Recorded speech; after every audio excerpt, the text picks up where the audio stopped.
La lutte contre le cancer du col de l'utérus, elle a franchi une nouvelle étape avec l'introduction des vaccins ces 2 dernières années.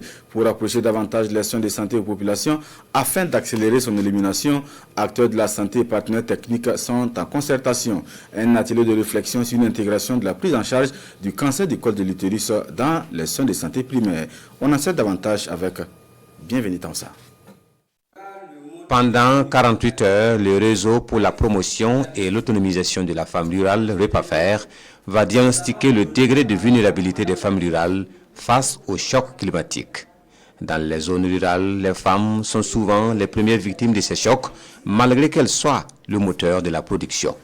Pour le REPAFER, il ne s'agit plus seulement de théorie, mais de susciter un engagement financier ferme pour renforcer la résilience des productrices sur le terrain. Il est prévu en tout cas une formation des formateurs de ces modules de formation pour quand même leur permettre de répliquer cette formation auprès de ces femmes rurales.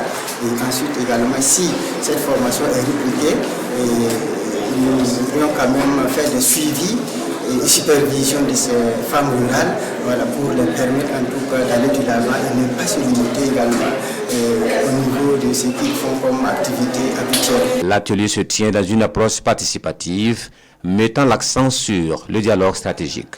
Au-delà du simple constat, les échanges portent sur les mécanismes de financement possibles et les synergies à créer avec les programmes déjà existants, notamment en matière d'adaptation climatique. Nous avons jugé nécessaire, après l'élaboration des modules de formation et la validation collective de ces modules, ainsi que les guides de formation, de rencontrer les partenaires stratégiques pour que nous puissions analyser ensemble ces modules et tracer une piste de collaboration pour mettre en place un programme de 3 ans, 2026-2029, regarder ensemble comment nous pouvons aller dans la synergie d'action dans les différentes zones d'intervention de notre structure et bien sûr des partenaires pour voir comment concrètement nous pouvons accompagner les productrices, mais bien sûr avec les époux, parce que les femmes aussi ont besoin de l'accompagnement des hommes, productrices, producteurs, et pour pouvoir vraiment les accompagner à trouver des solutions pour faire face au changement climatique qui secoue notre pays.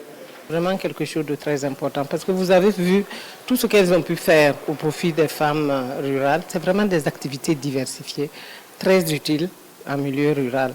Ça fait que j'espère vraiment que l'atelier de ce jour va permettre de toucher le cœur de certains partenaires qui vont accepter de financer pour donner une plus grande envergure et visibilité à ce que l'Europa fait. À l'issue de la rencontre de Ouagadougou, plusieurs engagements de partenariat ont été esquissés, ouvrant la voie à une meilleure protection sociale et économique des actrices du monde rural.